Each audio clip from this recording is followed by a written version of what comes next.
오늘 본문을 보면은 한 율법 교사가 많은 사람이 지켜보는 가운데 예수님께 질문을 했어요. 선생님, 제가 영생을 얻으려면 어떻게 해야 합니까? 그런데 그는 예수께서 유대교의 이단인지 정통인지를 시험하려고 질문한 거예요.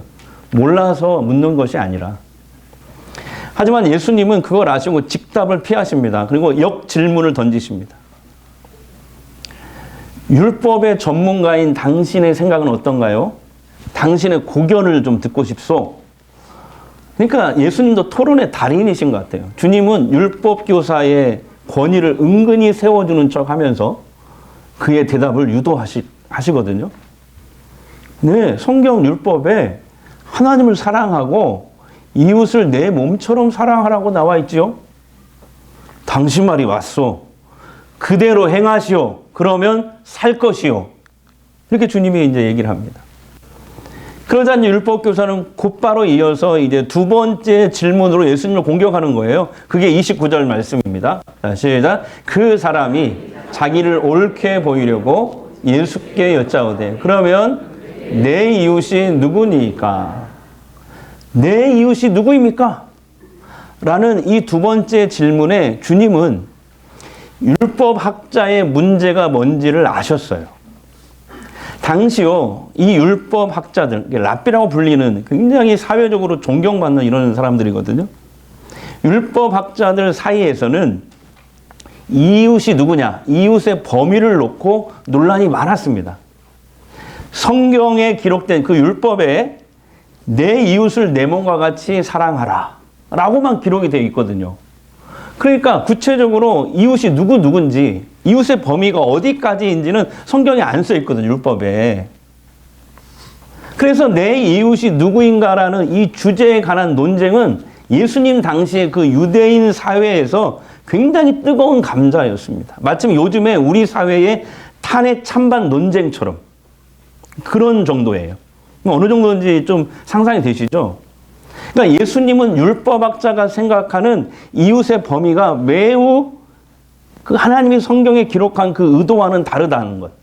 그의 이웃의 범위는 매우 제한적이라는 것을 아신 거예요. 율법학자는 이웃의 대상에서 이방인은 제외시켰거든요. 특히 사마리아 사람들은 이방인 중에서도 아주 사악한 이방인이었어요. 그리고 또한 같은 유대인이라 할지라도 세리와 창녀 같은 죄인들은 이웃이 아니었습니다. 그들하고는 식사도 하지 말라고 금지하였거든요.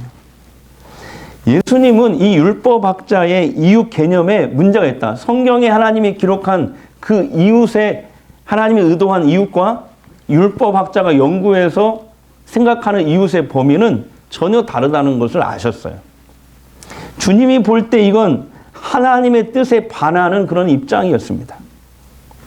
자, 하나님께서 이 예수님 당시보다 1500년 전에 이스라엘 민족을 애굽에서 출애굽시켰어요. 출애굽. 구원하셨잖아요. 그래서 이제 그들을 시내산으로 인도해서 언약을 맺었어요. 시내산 언약. 쉽게 말하면 하나님과 이스라엘 민족이 결혼식을 한 거예요. 그래서 이제 자녀로 삼아주셨거든요. 백성이자 아내로 삼은 거예요. 하나님이 이스라엘 민족을. 그리고 그때 언약을 맺을 때 하나님이 이스라엘 백성들에게 주신 게 뭐냐면 이제는 너희는 나의 구원받은 백성이니 하나님의 백성답게 살아야 된다 하면서 율법을 주셨어요. 그 율법이 여러분 창세기에서부터 신명기까지 쭉 기록이 되어 있습니다. 그게 다 일일이 세보면은 613가지예요. 그 율법의 핵심 계명이 10계명입니다. 예. 근데 그 율법의 가장 중요한 계명 두 가지가 있는데 요약하면 뭐냐면은 하나님을 사랑하고 이웃을 네 몸과 같이 사랑하라. 요거거든요. 예. 그러면서 이 율법을 처음에 주실 때 그 시내산 언약을 맺고 율법을 주실 때 이스라엘 민족의 그 율법 속에다가 제일 먼저 말씀하신 게 뭐냐면은 이스라엘 민족에게 주신 비전과 사명을 거기다 기록해 놓으셨거든요. 그게 뭐냐면 너희는 제사장 나라 거룩한 백성이 되라. 한번 해볼까요? 제사장 나라 거룩한 백성. 자, 시작. 제사장 나라 거룩한 것이. 자, 이게 하나님이 이스라엘 백성들에게 주신 비전이자 사명인데 이게 쉽게 말해서 뭐냐면은 하나님은 그들에게 세계 선교의 사명을 주신 거예요. 지금 죄로 인해서 멸망으로 가는 세상 사람들에게 너희가 하나님을 알려서 그들을 구원하라라는 그런 사명입니다. 하지만 이제 또 1500년이 흘러서 이제 예수님 시대에 유대인들은 하나님이 주신 이 제사장 나라라는 사명, 세계 선교의 사명을 완전히 잃어버렸어요. 이방인들을 구원해야 될 그들이 세상과 담을 쌓았어요. 선민 사상에 빠졌어요. 우리만 특별히 하나님께 구원을 받았다 이거죠. 그리고 저 하나님을 모르는 이방인들은 모두 지옥의 땔감들이다. 저들은 개들이다, 개들. 이렇게 취급을 했거든요. 하나님은 결국 사명을 잃어버린 이 이스라엘 민족을 AD 70년 로마 디도 장군에 의해서 완전히 멸망하게 하셨어요. 예루살렘 성전은 완전히 파괴가 되었고요. 그때 유대인들은 전 세계로 다 흩어져 버렸어요. 그래서 우리가 역사를 통해 잘 알고 있잖아요. 그때부터 1947년 다시 유엔의 승인을 받고 이스라엘이 다시 세워질 때까지 2000년 동안 성경의 예언대로 그들이 전 세계에 흩어져서 그렇게 고난받으며 살게 되는 거였습니다. 사명을 잃어버리니까 하나님이. 그렇다면 오늘 우리는 어떤 이웃의 개념을 가지고 계십니까? 우리의 이웃 개념은 이 오늘 성경에 나와 있는 이 율법 교사와 이 교사와 다를까요? 안타깝게도 그러지 못한 것 같습니다. 우리도 그러잖아요. 흔히 우리에게 호감을 가진 사람, 또 우리에게 호의를 베푸는 사람, 같은 성도들만 이웃이라고 생각하는 그런 경향이 있거든요. 그런데 여러분, 주님도 그렇게 생각하실까요? 자, 베드로전서 2장 9절에 보면은 주께서 우리 모든 그리스도인들에게 주신 사명, 비전이 나와요. 자, 우리 다 같이 한번 읽어보겠습니다. 시작. 그러나 너희는 택하신 족속이요, 왕같은 제사장들이요, 거룩한 나라요, 그의 소유가 된 백성이니 이는 너희를 어두운 데서 불러내어 그의 기이한 빛에 들어가게 하신 이의 아름다운 덕을 선포하게 하려 하심이라. 하나님은 오늘 우리들에게도요, 지금부터 3,500년 전에 이스라엘 민족에게 주신 그 시내산 언약 때 주신 그 사명과 비전하고 사실 같은 거예요. 제사장 나라 거룩한 백성이 되라. 너희는 왕같은 제사장이 되라. 거룩한 나라가 되라. 같은 사명이에요. 쉽게 말해서 이 사명은 뭐냐? 전도와 이웃사랑의 실천으로 사람들을 구원하고 회복시키고 주께로 돌아오게 만들라는 그런 사명입니다. 일전에 TV에서 일반 TV에서 방영된 실제 이야기입니다. 이야기의 주인공은 누구냐면 용인의 어느 정신병원에 입원해 있는 어느 여성 환자입니다. 그녀는요, 부모가 누군지도 몰라요. 형제도 없어요. 그야말로 혼자예요, 혼자. 외로운 처지에 있는 사람이거든요. 이 땅에 그가 유일하게 의지할 수 있는 친척이라고는 아주 먼 친척벌 되는 어느 아주머니 한 분뿐이었대요. 근데 여러분, 일반적으로요, 그분의 말에 의하면 정신병원에 있는 환자들은 많이 외롭답니다. 왜냐하면 그들과 가까운 가족이나 친척들은 그들을 부끄럽게 여겨서 문병 오기를 꺼려하기 때문이래요. 근데 이 병원에서는 1년에 하루를 정해가지고 가까운 사람들, 가족, 친척, 친구들을 초청하는 그런 행사를 갖고 있었대요. 그래서 모든 환자들은 막 기쁨에 들떠가지고 이 행사를 앞두고 기쁨에 젖어가지고 여기저기 가족과 친지들에게 막 전화를 하기 바쁘대요. 그리고 이러한 분위기 속에서 이분도 그 아주머니에게, 먼 친척벌 되는 그 유일하게 한 분, 그 아는 그 아주머니에게 전화를 했대요. 잠시만 시간을 내서 저를 찾아와 주십시오. 간절히 부탁을 했대요. 그런데 수화기 너머로 차가운 한마디만 들렸을 뿐이래요. 뭐냐면, 그날은 예배 보러 가는 날이라서 안 돼. 어쩌면 그 아주머니는 예배를 핑계대고 이웃사랑의 실천을 거부한 것은 아닐까요? 그 TV 일반 방송에 그 내용이 나오니까 목사님 제가 참 부끄럽더라고요. 하나님은 과연 그때 무엇을 원하셨을까? 저 같으면 이렇게 했을 것 같아요. 그날은 예배가 있는 날이니 네가 원하는 다른 날 내가 꼭 갈게. 그때 우리 즐겁고 행복한 시간을 함께 보내자. 네가 약속하마. 적어도 최소한 저는 이럴 것 같거든요.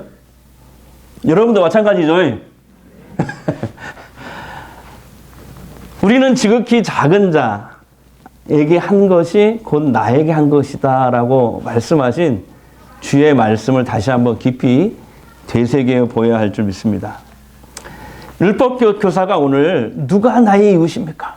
라는 이 두 번째 질문에 예수님은 그 유명한, 여러분 다 아시죠? 이거 안 믿는 사람들 다 아는 얘기거든요. 그 유명한 선한 사마리아인의 비유로 대답을 하셨어요.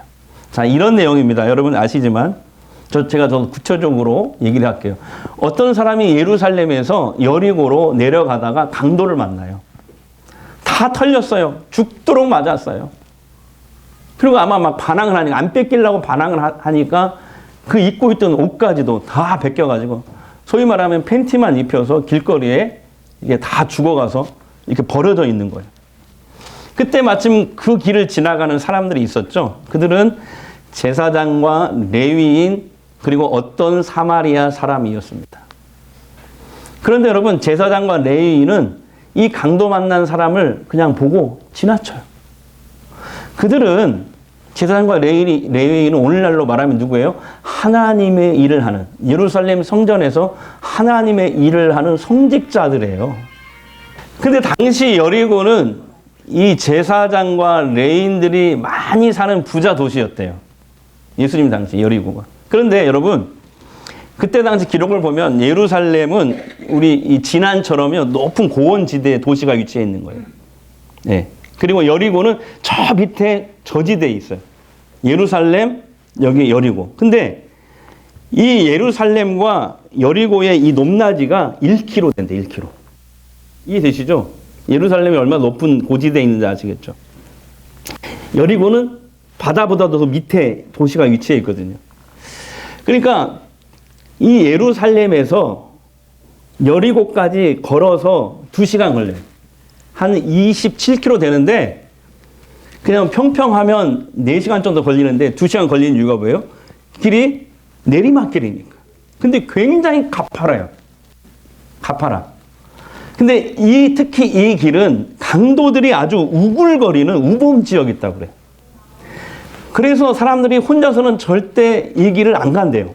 가더라도요, 여러 사람들이 단체로 낮에만 다녔다고 그래요. 그러니까 제사장과 레위인들은 예루살렘 성전에서 자신들의 성직 업무를 지금 다 마치고 자기 집 여리고로 돌아가는 길에 강도 만난 사람을 본 거예요. 자, 그런데 그들은 강도 만난 사람들을 왜 피해 갔을까요? 성직자인 그들이. 주석가들은 두 가지 추측을 하더라고요. 하나는 뭐냐면 혹시 이렇게 강도가 죽은 사람인 척 하면서 다른 사람이 다가오면 그때 강도 짓을 하려고 속임수를 쓴 것이다. 이렇게 생각해서 피할 수 있었다는 거예요. 자, 그것이 아니라면 성경 율법 규정에 뭐라고 나와 있냐면 시체를 만진 사람은 부정하게 된다. 7일간 그래서 아무것도 해서는 안 된다. 집 밖을 나올 수가 없어요. 시체를 만진 사람. 하물며 성전에서, 거룩한 하나님이 계신 성전에서 일을 할 수는 없는 거죠. 근데 그때 당시 제사장이나 레위인들은 그 제사 업무를 할 때 그 월급도 받고 그 다음에 고기도 가져오고 이랬거든요. 그러니까 일을 못하면은 먹고 살 수가 없는 거예요. 아마 이런 규정 때문에 강도 만난 자를 이 제사장과 레위인들이 그냥 모른 척 지나갔을 것이다. 이렇게 주석가들이 해석을 합니다. 그런데요, 당시의 역사적인 기록을 보면은 이 제사장과 레위인은 굉장히 많잖아요. 레위인이나 제사장이 굉장히 그 숫자가 막 2만 명, 3만 명 되잖아요. 그러니까 1년에 한 사람이 일할 수 있는 그 시간이 2주 정도만이래요. 2주. 그 돌아가면서 레위인이나 제사장들이 2주만 일하면 되는 거예요. 1년에. 그러니까 지금 일을 2주간 하고 자기 집으로 퇴근하는 거잖아요. 그러면 또 다음에 일을 하면 1년 또 기다려야 하잖아요. 그러니까 비록 가다가 시체를 만졌다 하더라도 다음 성전에서 일할 순서가 돌아올 때까지는 충분한 시간적인 여유가 있었다는 거죠. 그러니까 제사장과 레위인이 성직자로서 이 강도 만나가지고 다 죽어가는 자를 그냥 모른 척하고 지나갔다? 이것은 이 비유를 듣고 있는 율법학자나 그 다음에 유대인들이 이 비유를 예수님께 듣고 있을 때 이건 정말 비난받아 마땅한 그런 행동이었다는 겁니다. 자, 반면에 사마리아 사람은 강도 만나서 다 죽어가는 이 유대인이거든요. 유대인을 보고 그냥 지나치지 않았습니다. 기름과 포도주로 그를 응급처치했어요. 그리고 자기 나귀에 강도 만난 사람을 태워서 여관으로 데려갑니다. 주막인데 여관이잖아요. 주석가는 얘기합니다. 이 사람이, 이 사마리아인은 아마 무역상이 아니었을까 이렇게 추측을 합니다. 그래서 밤새 그 여관으로 데려가서 돌봐준 거예요. 밤새. 그리고 다음날 아침에는 여관 주인에게 2데나리온을 주면서 내가 지금 다른 일정 때문에 나가야 되니까 다시 돌아오겠다. 그때까지 나를 대신해서 이 사람을 잘 돌봐주시오 라고 부탁을 했어요. 자, 그런데 사마리아인이 이 여관 주인에게 죽어간 돈 2데나리온이 얼마가 되냐면은 약 20일치 여관비라고 합니다. 20일치, 그때 당시. 예. 그러니까 사마리아인은 평소에 보세요. 자신을 무시하고 경멸했던 이 왼수 같은 유대인이, 예? 지금 다 죽어가고 있으니까 이 비유를 듣고 있는 율법학자나 유대인들이 생각할 때는 평소에 원수 관계이니까 침을 뱉고 아유 잘됐다 하고 지나갈 걸 예상했는데 예수님 뭐라고 얘기해요? 이 왼수 같은 유대인이 어려움에 처해 있자 오히려 불쌍히 여기고 도와주었다라고 말씀을 하거든요. 저 같으면요, 나와 왼수인 사람이 잘못되면요, 아니 속으로 아, 속 시원하다, 아, 통쾌하다 라고 할 것 같은데 저만 그런가요? 네? 저만 그런가요? 근데 이 사마리아는 그 반대연이었어요. 여러분, 주님은 이렇게 원수까지라도 그가 어려움에 처했을 때 도와줄 수 있는 게 진정한 이웃사랑의 실천이라고 이 비유를 통해서 지금 율법학자나 거기에 모인 유대인들에게 말씀하고 계시는 거예요. 예수님은 이 비유를 마치고 이제 율법 교사에게 이렇게 묻습니다. 율법학자님, 이 이야기에서 누가 이 강도 만난 자의 이웃이 되겠소? 그러니까 이 율법학자가 사마리아라는 말도 꺼내기 싫어하거든요. 그러니까 네, 자비를 베푼 자입니다. 그렇소. 가서 당신도 이와 같이 하시오. 그러니까 여러분, 예수님은 선한 사마리아인의 이 비유를 통해서 진정한 이웃이란 나와 가까운 사람이 이웃이 아니라 고통과 어려움으로 나의 사랑을 필요로 하는 모든 사람이 이웃이며 이웃사랑의 실천자들이 되라는 그 교훈을 지금 주고 계신 거예요. 예수님께서 이 비유를 통해서 강조하신 이웃사랑을 우리는 우리 일상에서 어떻게 실천할 수 있을까요? 여러분, 우리의 각자의 삶의 자리가 다 다르잖아요. 상황도 다르고. 그렇기 때문에 이웃사랑 실천에 대해서 한 가지 원칙을 세워두는 게 필요하다고 생각합니다. 그게 뭐냐면은 그것은 예수님의 마음을 품는 거예요. 어려움을 당하는 사람, 고난을 당한 사람이 있으면 피하는 것이 아니라 긍휼의 마음을 갖는 것입니다. 불쌍히 여기는 마음. 네. 다시 말하면 이거죠. 자, 이런 상황에서 예수님이라면 과연 어떻게 하셨을까? 를 항상 먼저 내가 생각하고 행동하는 것입니다. 네. 자, 그래서 구체적으로 제가 몇 가지 실천 사항을 묵상해 봤어요. 먼저요, 우리가 이게 잘못 생각하는 게 있어요. 이웃 사랑하려면, 이웃 사랑을 실천하려면 삶의 여유가 있어야 된다. 예를 들면 시간도 여유가 있어야 되고 돈도 좀 여유가 있어야 되고 그래야 할 수 있는 거 아닌가? 근데 아니에요. 예를 들면요. 엘리베이터에서 이웃과 딱 마주치잖아요. 그럼 장로님 어떻게 하십니까? 인사하죠. 어떻게 해요? 딴 데 보고 안녕하세요. 하나요? 어떻게 하나요? 따뜻한 눈빛으로 바라보면서 안녕하세요. 나 옆 사람에게 한번 그렇게 한번 해볼까? 따뜻한 눈빛으로 안녕하세요. 네. 네. 그렇게 인사하는 것. 그리고 슬픈 일이 있을 때 같이 울어주는 것. 그래서 여러분, 우리가 결혼식도 꼭 가야 되지만 장례식은 반드시 가야 됩니다. 예? 결혼식도 꼭 가야 돼요. 그리고 기쁜 일이 있을 때 어떻게 해야 돼요? 배합하지 말고. 사돈이 땅을 샀다 그러면 배합하지 마시고 어떻게 해야 돼요? 박수 쳐줘야 돼요. 같이 기뻐해 줘야 돼요. 예. 길을 묻는 사람들에게 친절하게 답해주고 또 어르신들 키오스크 주문 못 하실 때 얼른 가서 같이 도와주는 일. 버스를 타고 내릴 때 무거운 짐을 함께 잠시 들여다 주고 내릴 때 들여다 주는 일 등등. 이것도 모두 이웃사랑의 실천입니다. 그게요, 우리 사회를 얼마나 따뜻하게 만드는지 몰라요. 몇 년 전에 제가 갑자기 배가 아팠어요. 새벽에. 그래서 응급실로 실려갔잖아요. 새벽에 바로 수술 받았어요. 너무 무서웠어요. 응급처치하고 돌아가겠지 했는데 수술해야 된대. 보니까 쓸개가 갑자기 급성으로 썩어 있었어. 그래가지고 떼어내야 된대. 그래가지고 수술을 하고 병원에 이제 일주일간 입원을 했어요. 근데 저는 또 목사니까 저 없으니까 교회 일을 또 해야 하잖아요. 그러니까 제 옆에 없어요. 혼자 있었어요. 일주일간. 근데 진짜 외롭더라고요. 처음 느꼈어요. 진짜 외로워. 혼자 일주일간 있으니까 외로워. 밥도 혼자 먹어야 되고. 근데 그때 저를 매일 하루에 한 번씩 찾아오신 분이 있었어요.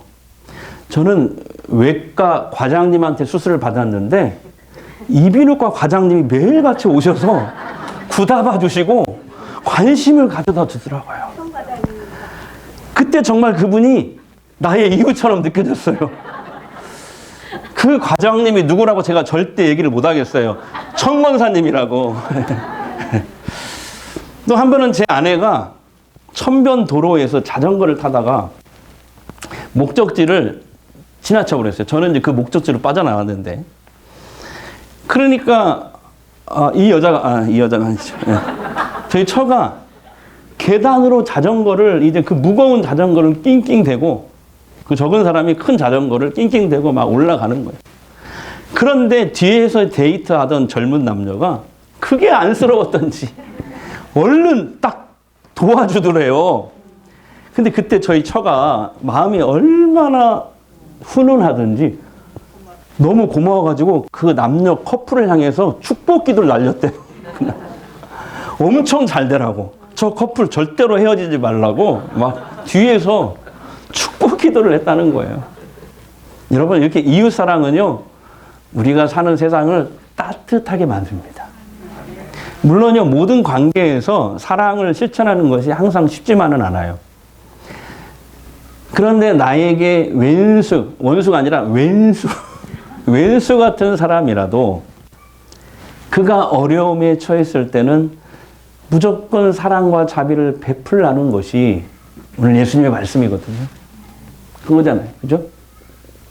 사마리아인이 유대인 왼수잖아요. 근데 도왔잖아요.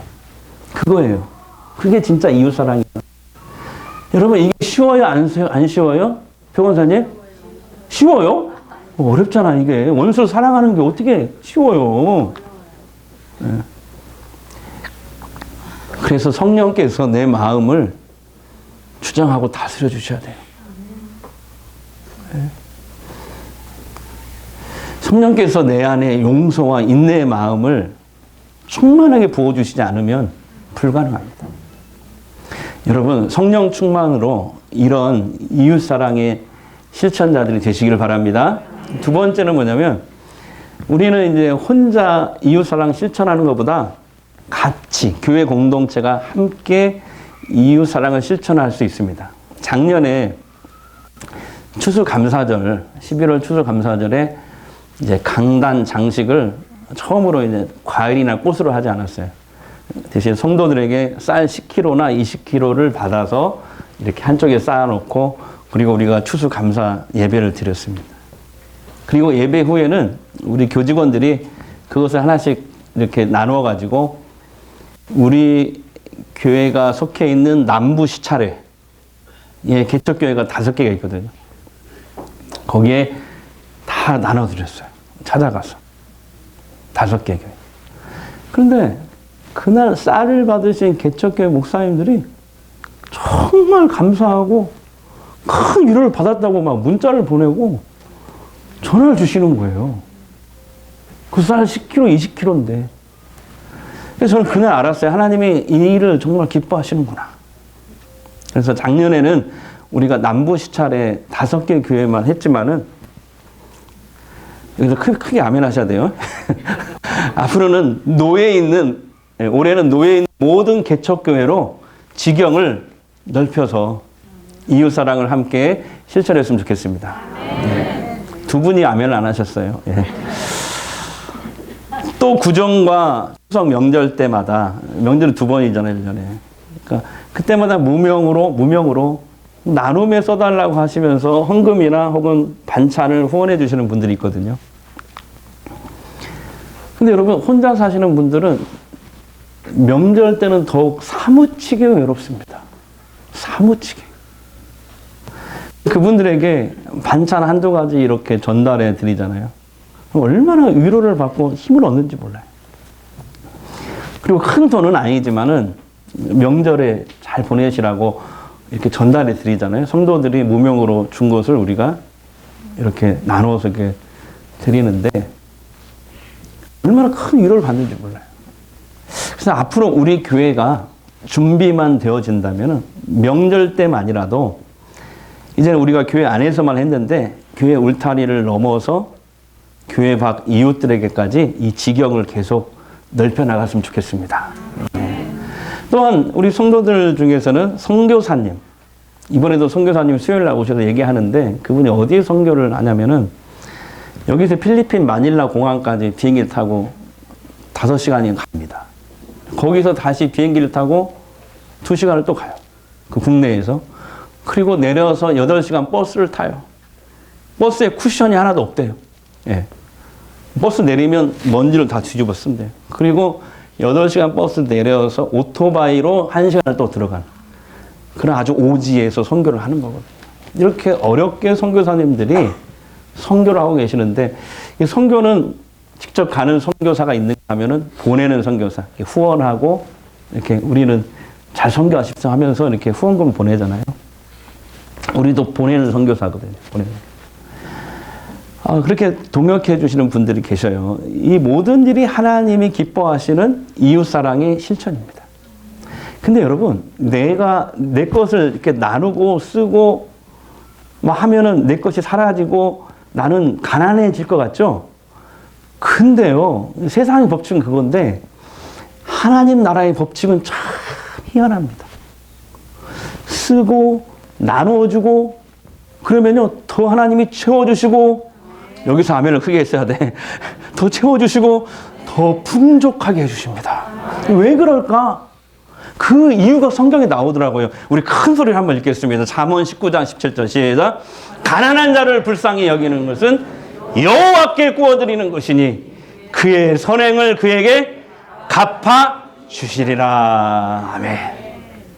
그래서 올해 제가 3월부터 작년에 제가 목장 리더 교육할 때 말씀드린 건데, 각 소목장별로 이제 3월부터 이웃사랑 실천을 좀 하려고 합니다. 뭐냐면, 지금 우리 교회와 협력하고 있는 NGO 단체가 있어요. 월드 비전입니다. 월드 비전. 그래서 아프리카에 우물 파기도 해주고, 그 다음에 국내외 어려운 그 아이들 이렇게 지원하는 이런 사업을 하고 있거든요. 월드비전에서. 그래서 각 목장에서 한 달에 10,000원씩만 이렇게 모아서 한 달에 10,000원. 목장에서, 소목장에서. 그래서 여기에 지원해 줬으면 좋겠어요. 아프리카 우물 파괴. 한 사람, 그러면 각 목장에서 여럿이 한 달에 10,000원 만드는 거 부담이 없잖아요. 그러니까 여러분 동참해 주실 거죠? 네, 아멘 하셨어요? 네. 자, 이 일은 아프리카 오지 주민에게 건강을 지켜주고 생명을 살리는 일이 됩니다. 그 TV에서 보셨죠? 월드비전 광고. 그 아이들이, 아프리카 아이들이 마실 물이 없어가지고 그 꾸정물을 이렇게 퍼서 그 물이라도 마시려고. 그러다가 20일 만에 막 아이들이 죽어나가고 좀 그러고 있거든요. 근데 우리나라 월드비전에서 이 일을 지금 하고 있습니다. 사랑하는 성도 여러분, 우리 하나님의 자녀답게 나의 각자의 삶의 자리 있잖아요. 그 상황이 어떨지 모르지만은 그 자리에서 이웃사랑의 실천자들로 우리 서십시다. 그러니까 내가 할 수 있는 것으로 하나님의 사랑과 자비를 이렇게 실천하면요. 그 다음은 주께서 일하시더라고요.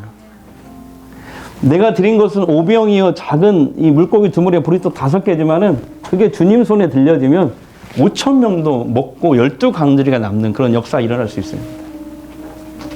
내가 할 수 있는 것으로 하나님의 사랑과 자비를 실천하십시오. 주께서 일하실 것입니다. 주님이 여러분의 재정도, 삶도, 풍성히 채워주실 것입니다.